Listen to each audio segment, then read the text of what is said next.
ఓం గం గణాధిపతయే నమః. హాయ్ అండి, అందరికీ నమస్కారం.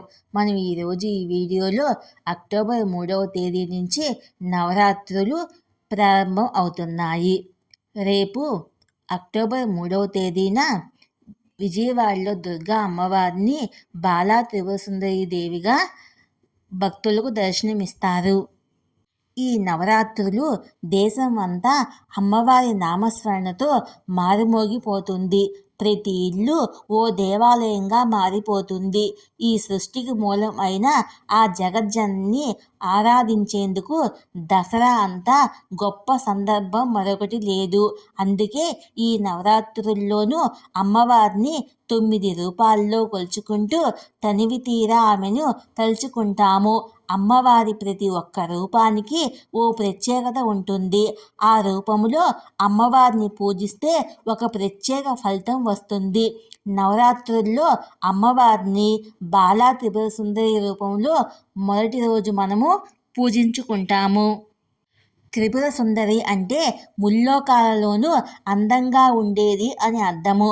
త్రిపుర అనే మాటను 3 కాలాలకు, 3 స్థితులకు, 3 శక్తులకు ప్రతీకగా పేర్కొనవచ్చు. శ్రీచక్రంలో కనిపించే 3 దేవతల్లో బాలా త్రిపుర సుందరి మొదటి దేవత. అందుకే అమ్మవారి అనుగ్రహం కావాలని కోరుకునే సాధకులు ముందు చిన్నపిల్ల రూపంలో ఉండే ఈ బాలా త్రిపుర సుందరి దేవిని పూజిస్తారు. ఈ అమ్మవారి అనుగ్రహంతోనే షోడశ విద్యలు మన సొంతం అవుతాయని నమ్ముతారు. ఇంతకీ ఈ అమ్మవారిని ఎలా పూజించాలో, దానివల్ల ఎలాంటి ఫలితం వస్తుందో చెప్పనే లేదు కదూ. అమ్మవారిని ఈరోజు లేత గులాబీ రంగు వస్త్రాలతో అలంకరించాలి.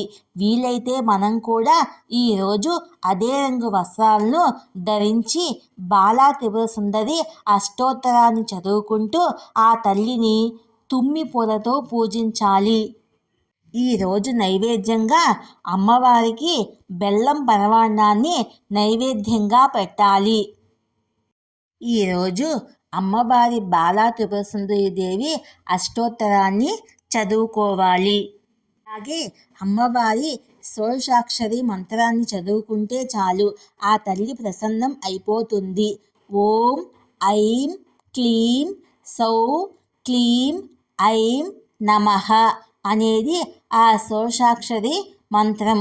నవరాత్రిలో మొదటి రోజు అమ్మవారిని ఓ చిన్నపిల్లల అంటే బాలా త్రిపుర సుందరిగా ఊహించుకుంటూ మనసులో ఈ షోడశాక్షరి మంత్రాన్ని ధ్యానం చేసుకుంటే చాలు, మనం తలపెట్టిన పనులన్నీ ఎలాంటి ఆటంకము లేకుండా పూర్తయిపోతాయి. మనసులో ఇంతకు ముందెన్నడూ రాని లాభసాటి ఆలోచనలు వస్తాయి. దారుణమైన గ్రహ దోషాలు కూడా తీరిపోతాయి. పిల్లలు లేని వారికి సంతానం కలుగుతుంది. గర్భిణీ స్త్రీలకు 12 బిడ్డ పుడతాడు. ఇంట్లో చిన్నపిల్లలు ఉంటే వారికి చదువు బాగా అబ్బుతుంది.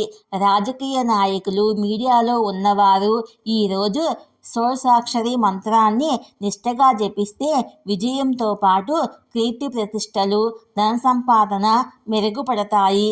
రోజంతా ఈ మంత్రాన్ని జపించిన తర్వాత ఎవరైనా ముత్తైదువుకు రవికల గుడ్డను దానం చేస్తే మరీ మంచిది. ఇక ఈరోజు అమ్మవారిని బాలా త్రిపుర సుందరిగా పూజించాలనుకునేవారు చల్లటి పదార్థాలను తినడం నిషేధమని శాస్త్రాల్లో పేర్కొంటున్నారు. పైన చెప్పిన విధంగా అమ్మవారిని బాలా త్రిపుర సుందరి రూపంలో పూజించి ఆమె అనుగ్రహానికి పాత్రులం అవుదాము. ఈ వీడియో కనుక మీకు నచ్చినట్లయితే లైక్ చేయండి, షేర్ చేయండి, సబ్స్క్రైబ్ చేసుకోండి. Please subscribe me, support me. Thank you.